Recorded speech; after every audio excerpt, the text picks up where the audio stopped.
question I get asked frequently, quite commonly as it turns out, why was Cedar Village built all the way out in Mason? It's a great question and something we're going to explore in this dive into a couple of documents. Back in the summer of 2021, as well as November, December 2021, as I was doing research for the project about Cedar Village's history over the course of 25 years of operation, having opened its doors to residents on March 16th, 1997. So I was gearing up for March 16th, 2022 for the quarter century anniversary of Cedar Village. And yes, I'm aware that as of April 11th, 2022, its name has now been changed Majestic Care of Cedar Village. So to reduce confusion, I will simply going forward refer to this facility as Cedar Village, even though since April 11, 2022, it now has the name of Majestic Care of Cedar Village. But what we will be discussing as far as the history going back to the 1980s, the 1990s, back then it was known as Cedar Village. So I had to clarify that nomenclatural point. So going back, I came across this really fascinating document back probably about a year ago, December 2021. Really interesting report from the late 1980s as the two facilities were considering merging to create Cedar Village. Back at the time, we had Glen Manor, home for basically the Jewish aged, going ultimately all the way back, a little bit different of a name, but into the 1880s. And there was also the Orthodox Jewish home for the aged, which was created in the first decade of the 20th century. So these buildings had previously sought to merge in the late 1950s. And Rabbi Samantha Shapra did a really interesting research project into the discussions into that potential merger, but also how it ultimately did not take place. It's a really fascinating study. The two primary concerns were along the lines of kashrut and also, I think, around either prayer spaces or rabbis, but there was a liberal Orthodox divide. 1980. So ultimately in the 1960s, both Orthodox Jewish Home for the Aged and Glen Manor created new facilities in Bond Hill. In the 1980s, these facilities started to no longer be really what they wanted them to be anymore. They were starting to come, I don't know, maybe they were just not what they wanted them to be anymore. So they started considering, the boards of these two institutions began considering a potential merger. Of course, there's a lot to be worked out, taking two different buildings with two different cultures. Where would you have this new facility? So one of the documents I came across, really fascinating report from 1989, which we will be discussing here, considers some of these points and some of the considerations. I will say there's probably a lot more documentation. I have not come upon it, but this is, as we will see, an executive summary. So there's a lot more discussion about beds and certification and stuff that really I don't think largely interests us. And here we go. We're going to check this document out to get a sense of, to get a better sense of our facility here and what went into creating it. So the proper title of this document I mentioned is Preliminary Findings to the Board of Directors of Glen Manor regarding the evaluation of a possible merger and or expansion. And this is the executive summary from early January 1989. So presumably this report had been created largely in 1988. And now this was being shared, created by John Whitman and Associates in Philadelphia. As we will begin to look at this report, there are notes along the way. I'm not 100% sure who wrote these notes in. Clearly someone part of one of the boards, definitely interested. I don't know who, I cannot fully ascertain, but so along the way, we're going to see some little handwritten notes. I don't know whose they are, and they're not 100% legible either, but we're going to start exploring here. Here we go. Here is the executive summary. This is providing some context for the reader. The Orthodox Jewish Home for the Aged a 172-bed nursing facility, and Glen Manor Home, a Reformed Jewish home with 118 nursing home beds, are considering a merger and new construction project to bring together the resources of each organization. A joint board comprised of representatives from each facility has retained the services of John Whitman and Associates to review the appropriateness and feasibility of such a merger. As with any merger, multiple questions have been raised and must be addressed before either organization can proceed with comfort. Utilizing a broad base of existing information supplied by the Jewish Federation, the Jewish Orthodox Home for the Aged, Glen Manor, and the Joint Board, historical data related to the merger and the operations of the existing facilities were studied. New data was also collected through selected interviews with leaders in the Jewish community and focus groups with representation from the Orthodox, Conservative, and Reform segments of the Jewish community. Additional phone interviews with selected rabbis and Dr. Herbert Shore, Executive Director of the National Association of Jewish Homes and Housing, were conducted to complement personal interviews. A detailed analysis evaluating the shifting demographic population trends within Cincinnati's Jewish community was also completed. Finally, a preliminary financial analysis of 3 separate facility sizes showing 5 years of operating pro formas was evaluated. Now, we're not looking at all of that data, but what is here in this document is, here's some analysis. Here are what they're going to share, 9 findings. We're not going to go through every single finding, but I want to pull out some that might be more of interest for our purposes. So this first finding was the merger of the Orthodox Jewish Home for the Aged in Glen Manor is competitively necessary to assure future financial survival of both facilities. Okay. We're going to skip finding number 2. Number 3, the Jewish community at large is in favor of the merger of the Orthodox Jewish Home for the Aged and Glen Manor and sees it as a means for unifying the Jewish community and better enabling it to address other needs of the elderly in the future. I mentioned earlier that late 1950s already the 2 facilities were considering a merger, and the Jewish Federation was in incredible favor, very, very much in favor. Even when the board started pulling apart and saying, we're not going to do this, the Federation was still urging them to come to the table to negotiate. So this really, the mindset, the interest of the organized Jewish community for decades, the groundwork had already been laid for an interest for a merged facility. So I think that's also going into a little bit of the context for this finding.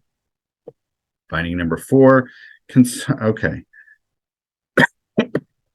All right, we're going to skip concern number 4.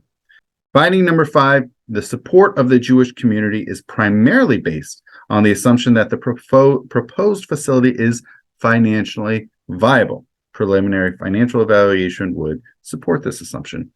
I will insert here that for many years it actually had been Cedar Village. I mentioned it opened in 1997. In 2001, there were, from what I have been told orally, I have not seen any studies or reports about sort of the long-term financial viability of Cedar Village, but from anecdotal reporting, 2001 was the first of 2 significant financial challenges for Cedar Village, and they realized from 1997 until 2001, they only accepted Jewish residents. No Gentile residents were accepted. And that was a moment for them to reconsider the position, as it would not be financially viable. So they said in 2001, we're going to open it up. Even Gentiles can move in and become residents of Cedar Village. The second was in 2015, and I'm really curious to talk to people because this is in the last decade, and there are probably people who recall, and could recount what transpired. But basically, the huge issue was the federal level. Medicare, Medicaid reimbursement rates changed, and that upset the numbers, and that ultimately led to the first sale of Cedar Village in 2018. But at least in the late 1980s, it seemed it would be financially viable. Finding number 6, major concerns between the Reform and Orthodox practices center around individual freedoms and religious lifestyle choices. However, the majority of the Jewish community feel these differences can be worked out, and I believe that that is the case. Finding number 7. Now we start to get to the central question with which we began. The Mason site purchased by the Orthodox Home is an appropriate site and offers the Jewish community long-term growth potential. This was Apparently, the plot of land was originally, I don't know if it was in the 1980s or before, purchased by the Orthodox Jewish home. So it was owned by the Orthodox home. And so they happen to have this tract of land, and it's quite spacious. Number 8, the distance to the Mason site is not as major an issue as some individuals initially identified, as long as transportation and overnight accommodations for visitors can be provided. So that's a really interesting assertion, interesting finding. Okay. And this is really fascinating also. The ninth and final finding, which is the demographics of the Cincinnati area for the Jewish population show a general migration from the current neighborhood surrounding the 2 Jewish homes, that's Bond Hill, to the northeast and beyond city limits. It should be, and look, we know that the Jews were on the most part, were no longer, look, in the 1950s, 1960s, Bond Hill might have been more where the Jewish community was concentrated in a geographic sense for Cincinnati, but it had moved. It had moved to already Roselawn, to Amberley. I think things were already starting to move out to Blue Ash. So they saw this northeastern trajectory from Roselawn, Amberley, Gulf Manor, Blue Ash, and I think they continued seeing it go in that fashion towards Mason. It should be noted that the majority of those moving to the northeast are younger households, with the elderly staying in the neighborhood surrounding the existing facilities in Bond Hill. Nursing home selection is often based on the convenience of location to sons and daughters who will be visiting elderly relatives, and therefore the Mason site is an appropriate site for the proposed facility and will also allow for significant future expansion. It is absolutely true, this final 3 words, significant future expansion. There's still a lot of land left available for expansion. That remains true even to this day. As far as an appropriate site for proposed facility for visitation, that is certainly an interesting assertion and finding. As you can imagine, not uncontested, but we'll get to that in a moment. With these 9 findings, they have a handful of recommendations, with which they finish off this executive summary. So, recommendation number 1, the boards of the Orthodox Jewish Home for the Aged in Glen Manor continue to pursue the potential of merging into one organization. Number 2, significant efforts be taken on the part of the entire Jewish community to unite the various segments towards the common goal. This is particularly important if fundraising is to be considered as a major component of the capitalization of the project. And I think they meant that, as far as this is not only for the Orthodox or the Reform, as they had previously set up the 2 homes. Say, this is the one place we can unite. This is where we take care of our elderly Jewish residents in our community. We can unite for this goal, and that can make fundraising efforts more streamlined. Recommendation number 3, careful planning to take place to assure dissemination of merger information is performed in the most appropriate manner to maximize support through the community. This may require individual meetings with key members of the Jewish community prior to a general announcement. Okay. Number 4, the joint committee. Okay, this is okay. We'll skip that one. Recommendation number 5, we're going to skip that one. Number 6, fundraising efforts outside the immediate Jewish community be sought through foundations and local corporations. Okay, clever. And of course, that the joint committee of the board continue to take an active role in pursuing this project to its completion. Ultimately, what we have seen is they wanted to make this happen. They also wanted to unify the Jewish community towards this project.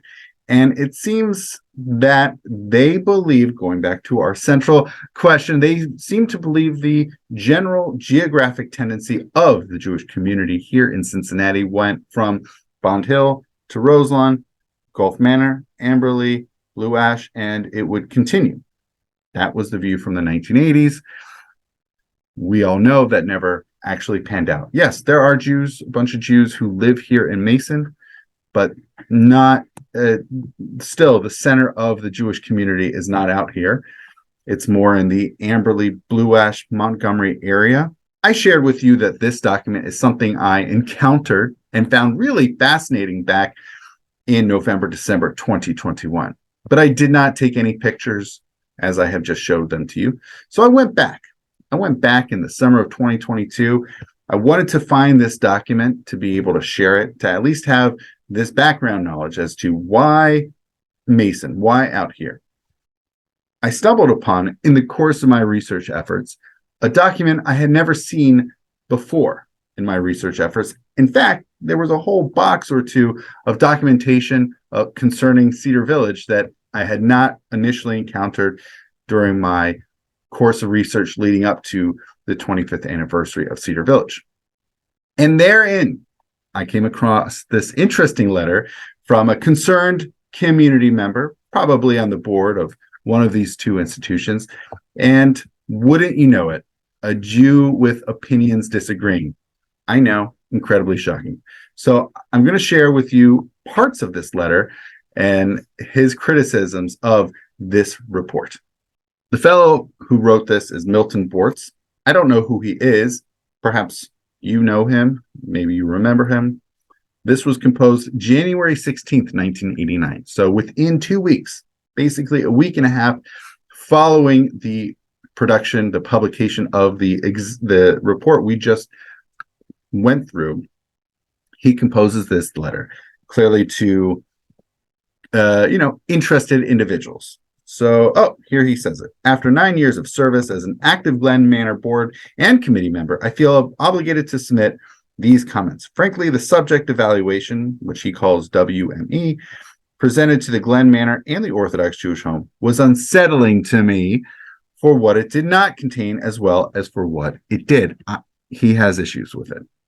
So there are a bunch of notes that he says, including, he says, it did not include Mr. Whitman. And so again, Mr. Whitman was the head of the company retained to create the findings in the first place. So Mr. Whitman here clearly had access to a lot of the raw data, a lot of the conversations. So, and we only just looked at the executive summary. There's a larger body of data analysis, and there's even more that didn't even make it into that. So Mr. Bortz writes, it did not include Mr. Whitman's orally reported finding that no economic or financial savings or gains can be expected from the merger. We did see that one of the findings was that there should be some financial benefit, some gain. And yet Mr. Bortz points out, what are we talking about? Even Mr. Whitman himself said there would not be any such financial benefit to this. It did not include Mr. Whitman's orally reported finding that the Mason site is not competitive with other Cincinnati area nursing homes, and that only a perceived lock on most of the Jewish business makes the Mason site potentially viable, even after the current operations of both homes are materially altered.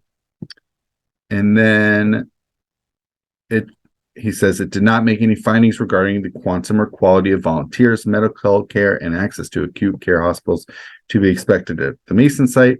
It did not explore alternative merger plans or building sites, nor the feasibility of the Orthodox Jewish home relocating at the Mason site if Gulf Manor remains at or near its present site.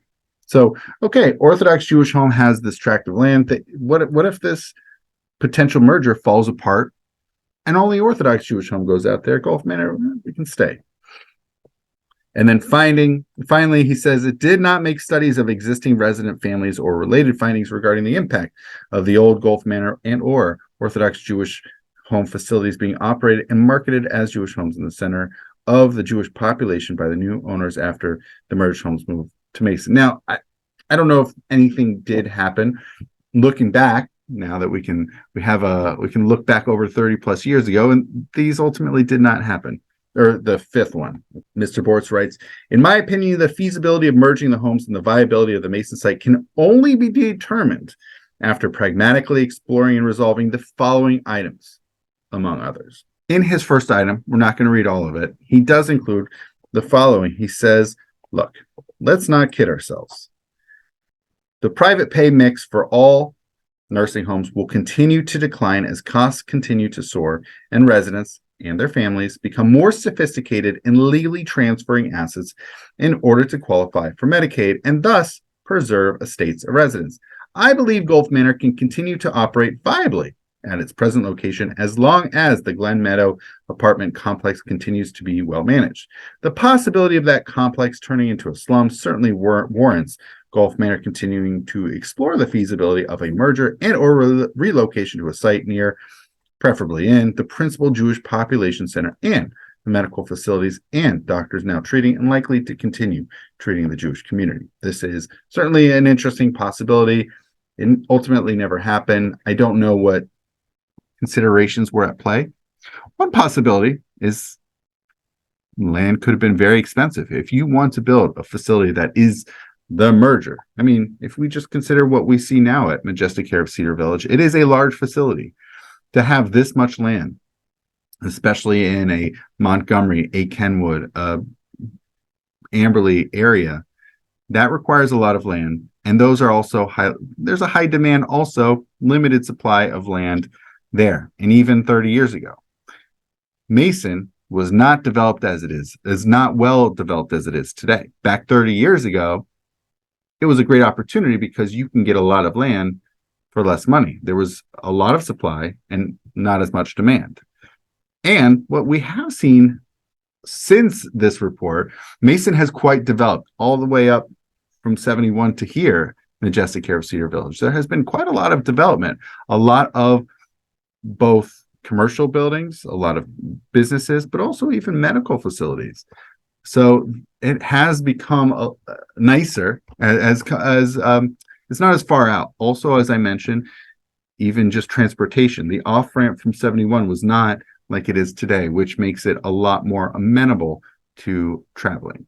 Item 3 is quite fascinating. He says, particularly troublesome to me is the finding of financial viability. Mr. Whitman twice made it clear in his oral presentation that the homes could not expect to save much, if any, money by reason of merging operations. The least ambitious financial model consisted of a 280-room, 300-resident nursing home, the same size as Gulf Manor and Orthodox Jewish Home are now, without any provision for the assisted living and independent living building and operating costs that the first finding deems necessary for the financial survival of both facilities. Again, the models embrace the Cincinnati Jewish Federation no depreciation concept that is simply poor business in a project of this magnitude. It is prudent to question any feasibility studies or viability study findings supported by financial models. And we're not going to go through all of them, but he basically has concerns throughout all of these. Okay, again, we're not going to go look into this, but he has, and he goes into details of financial concerns he has for that. Okay. Then this is really interesting, and again goes back to our central question of what's going on, why Mason. He says the political and practical complexities and costs of securing this for the Mason site are a can of worms I don't want nor need to go into here. Mr. Whitman twice stated that the Mason site would not be competitive as or recommended for a nursing home site, but for a perceived advantage of the merged homes having a lock on the Jewish business. But what's to prevent anyone who buys the old facilities from operating and marketing them as nursing homes for the Jewish age in the heart of where 60% of Cincinnati Jews live? Now, ultimately, this did not happen. Who knows? Maybe it happened 25 years ago, but did not continue happening. He says, trading a 5 to 10 minute drive for a 30 to 35 minute drive each way, trading a 10-minute ambulance run to Jewish hospital for a 45-minute one.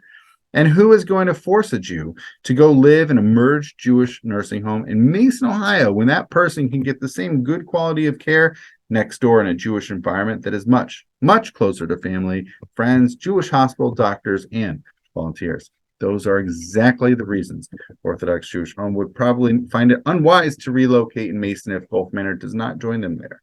Likewise, the Jewish Center remained and is likely to remain in the center of the Jewish population. So these are some serious concerns about location. His major kvetch here is the distance. What else is around in Mason? It's not an easy visit. It's far away. 30 to 40 minutes. It's even far away from the Jewish hospital, which at the time was before the sale in a decade and a half ago. So it still was under Jewish auspices at the time. But we're not done with Mason.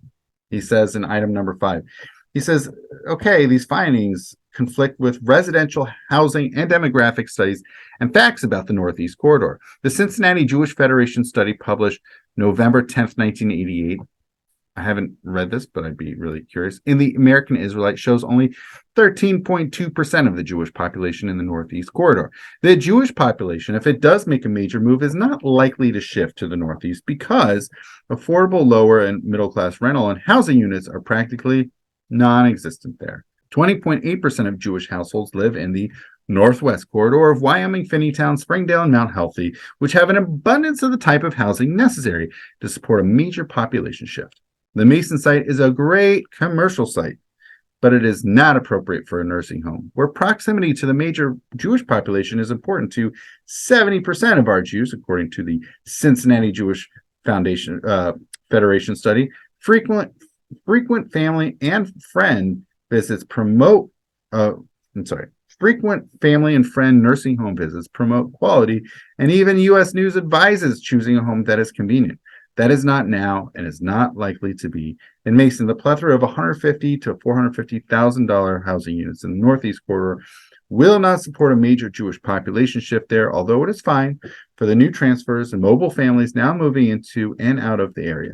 Contrary to one of the findings, Mason is such an inappropriate site for a nursing home that Orthodox Jewish Home indicated in the very earliest merger discussions that it would not build there if Glen Manor opts to stay put or relocate closer to the Jewish population center. But the same liability applies to the old buildings being operated by new aggressive owners as homes for Jewish aged. As to one of the other findings, running a transport fleet and providing overnight accommodation, SAP, personnel, and management resources are costly and increase insurance risks and are, again, new business can of worms that have not been budgeted in this financial model created by Whitman's study. Certainly some serious concerns about the location. Nothing else is around. There's not even a Jewish community around. And even if people wanted to move, there's not even housing available. It's also a 30 to 40 minute drive to the rest of the Jewish community each way.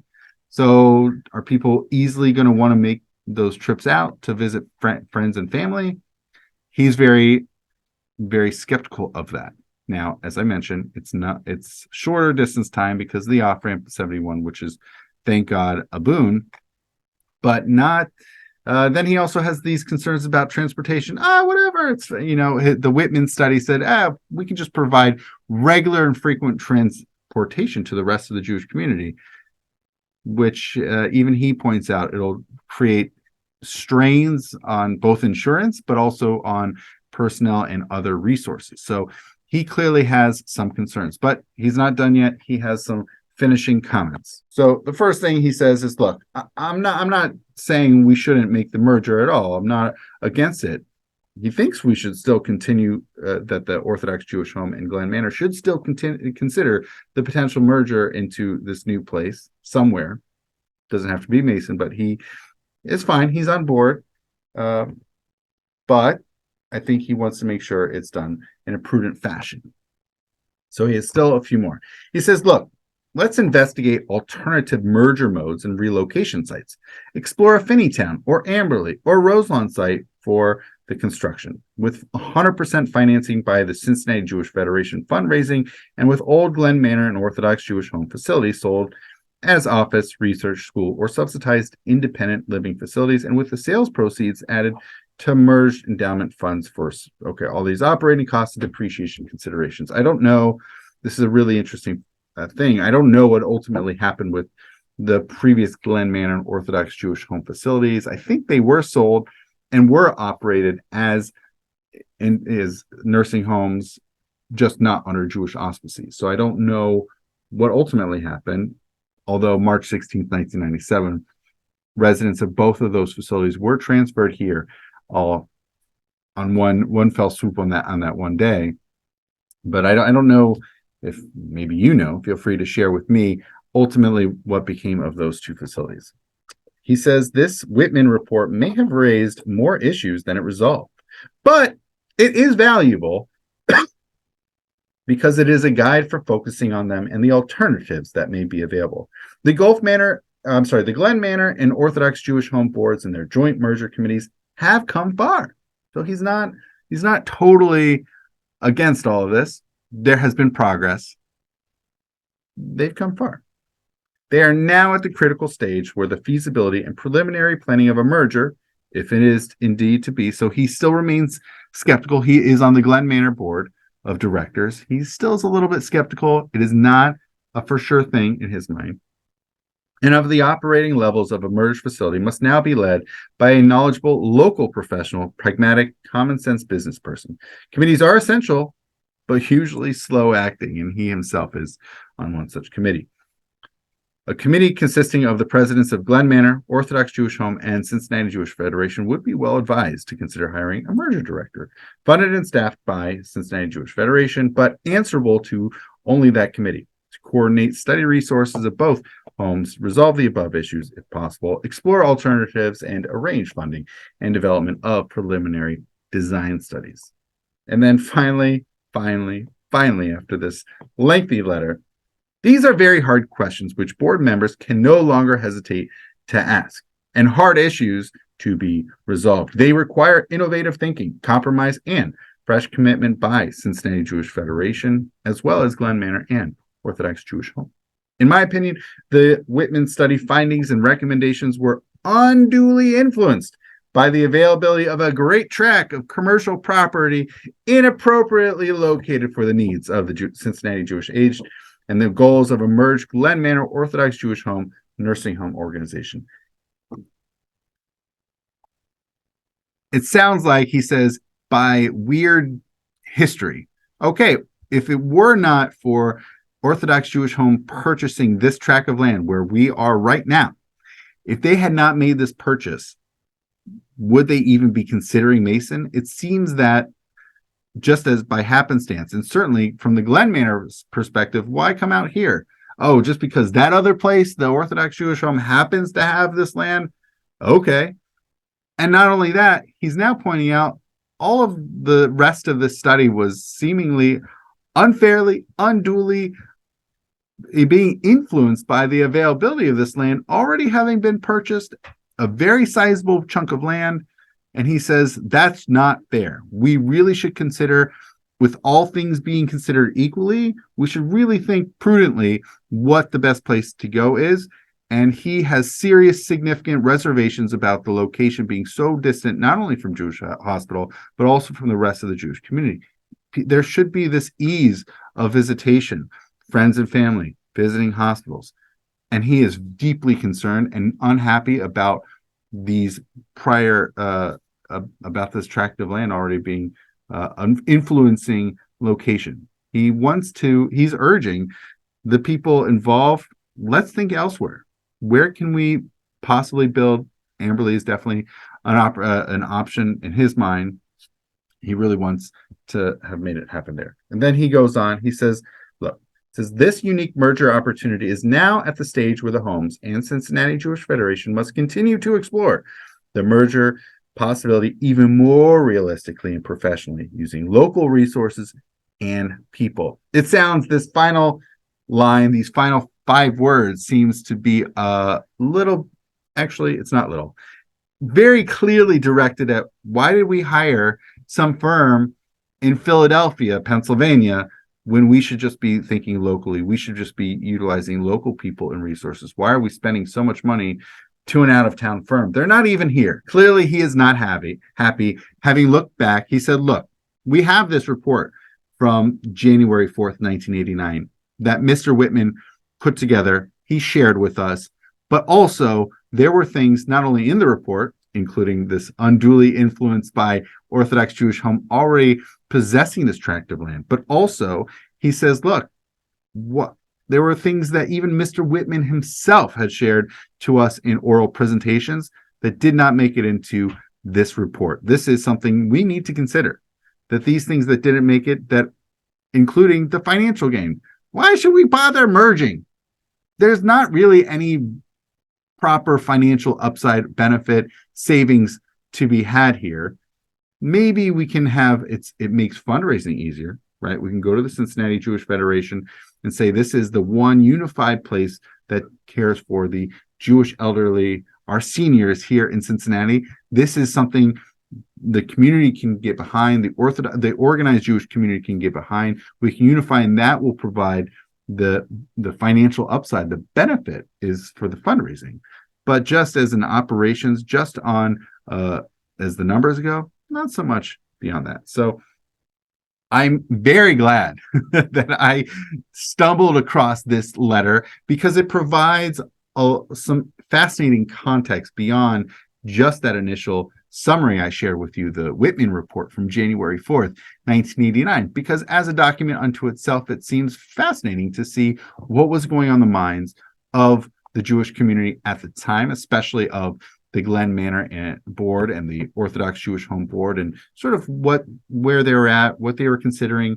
and also thinking about Mason, like exactly where we are right now. But also, this letter from Mr. Bortz is really fascinating because now we know there was also an oral presentation which included fascinating, stuff that sort of undermines and subverts the financial gain, not so much. The distance out in Mason, what are we doing here?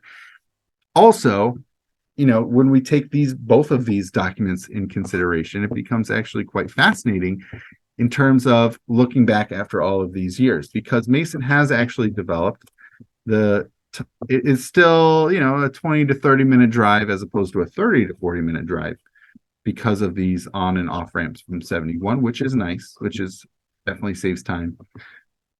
And, there's an interesting perspective to be had from time. So I hope sharing not just one, but both of these documents has provided us with some fascinating insights and historical context to Cedar Village, and ultimately what has become Majestic Care of Cedar Village, and why it went out to Mason. So hopefully that was interesting. Hopefully that was insightful, and I hope you enjoyed. And thank you so much.